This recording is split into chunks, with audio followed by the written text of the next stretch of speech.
If you heard of any music as of late paired with edits, they're typically this song,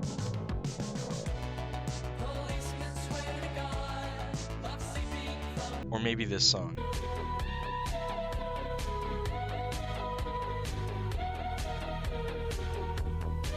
Which poses the question, why does music provoke such strong emotion, especially paired with imagery like music videos? Well, emotion and art go hand in hand, and remember what Tolstoy said? Art is an emotion transaction. Provoking a strong emotional response is sometimes how we enjoy art. Some of the most enjoyable pieces of art are the most provoking, the ones that produce the greatest amounts of emotion, are the work that is remembered the most. Look at this. It's pretty scary of Saturn devouring his son. Modern day edits of whatever, like Patrick Bateman, can create huge amounts of emotion too, or maybe you think it's cringe. I killed Paul Allen. And I liked it. I like to dissect girls. Did you know I'm utterly insane? But my point doesn't necessarily lie with Sigma edits of Patrick Bateman, rather the power that emotion has, especially on decision making.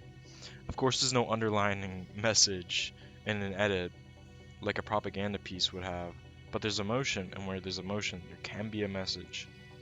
And we see this. Emotion and imagery are often paired closely together. But what if you want to make a statement, a narrative? Well, we've seen this in wartime efforts. Emotion has always been used to create narratives, and we see this with the propaganda posters of World War II. The key to evoking a strong sentiment is to use emotion, and this is what music can do, especially with edits.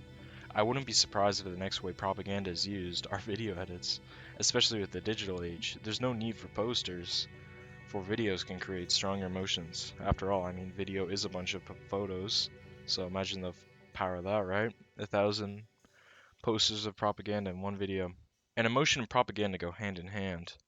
And, well, why is this? Well, this is a common tactic, and you know it as an appeal to emotion, or a way to convince others, and it's also known as pathos. And you've likely heard of pathos, ethos, logos, and this is Aristotle's appeal to convincing others, his strategy, so to speak. You have pathos, which is emotion, ethos, status, like let's say the president says it, and logos, which is logic. Typically, in most forms of media with convincing, like advertisements, logos takes a backseat, and we see pathos and ethos jump in the driver's seat. Imagine the ad you've seen recently. Very rarely will you see the person pointing out why this is such a logical way, or a logical thing to buy things. This is why brand ambassadors are used. I mean, if you look at Matthew McConaughey, he drives a Lincoln. Jeez, why don't I drive a Lincoln?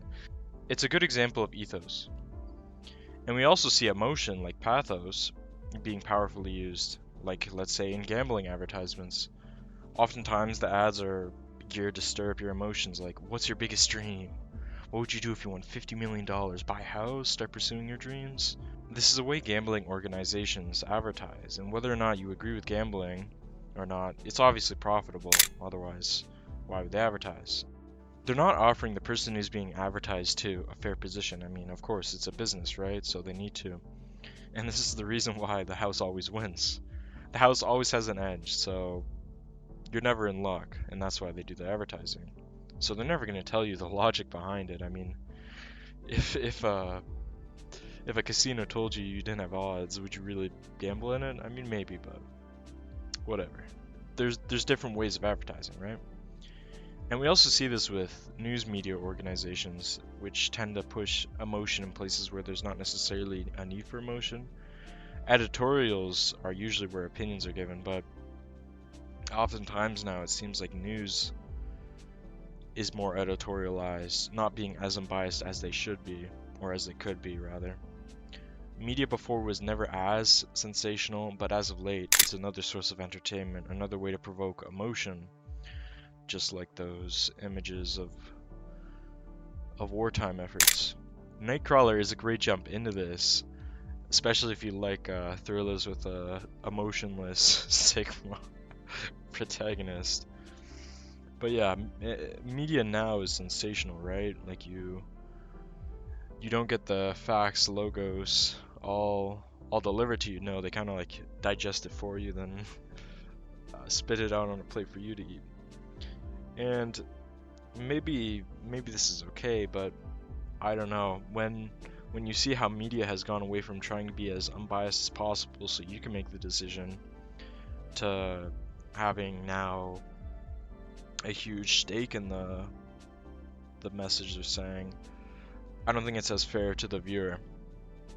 And obviously I know this is silly to think that there's no biases. Of course there's biases, but you'll struggle to find a news organization that doesn't use provoking words or videos.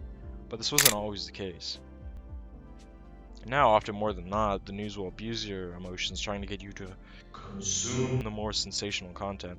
The more abrasive the content, the more likely they are to get clicks, and clicks equals money, so they're not going to want to be as unbiased as possible, because who really wants to hear about, I don't know, the weather? Whether the daily events as unbiased as possible, you kind of want some emotion, because that's the way we are. We're more, like I said earlier, the more emotive the art piece is, the more likely we are to enjoy it, and I guess we're more inclined to view something the more sensational it is.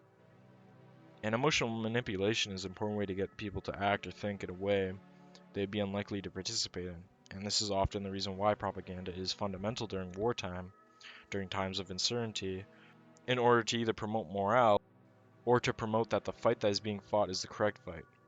But this will result sometimes in the dehumanization of the other cultures and likely horrific crimes. War is not ideal, and obviously it seems kind of impossible to prevent sometimes. But having a moral way of fighting is what should be aimed for. But I think you and I both know it's way easier said than done. Hence the saying, "All is fair in love and war." A lot of the times it just goes out the window, right? Wartime efforts are rarely as black and white as they're shown, like the sinking of the Lusitania. One of the main reasons the US entered World War One, it was actually carrying war munitions, contrary to what the British narrative was at first. Obviously it's a tragic event, but it's not as black and white like I said. And this isn't the only example, but it's the first I could think of a big case of a truth not being fully told. So I mean there's many instances of propaganda or just controlling thoughts throughout time, and while it's quite difficult to know what the truth is exactly or not, the best thing is just to be critical of everything, even this video, and kind of try to come to your own conclusion. Most people have a narrative they're pushing, whether they realize it or not. The truth is difficult to find, especially when there's conflicting interests at hand. I don't know everything, and neither does the next person. Just don't be surprised if your favorite song gets turned into propaganda in the future.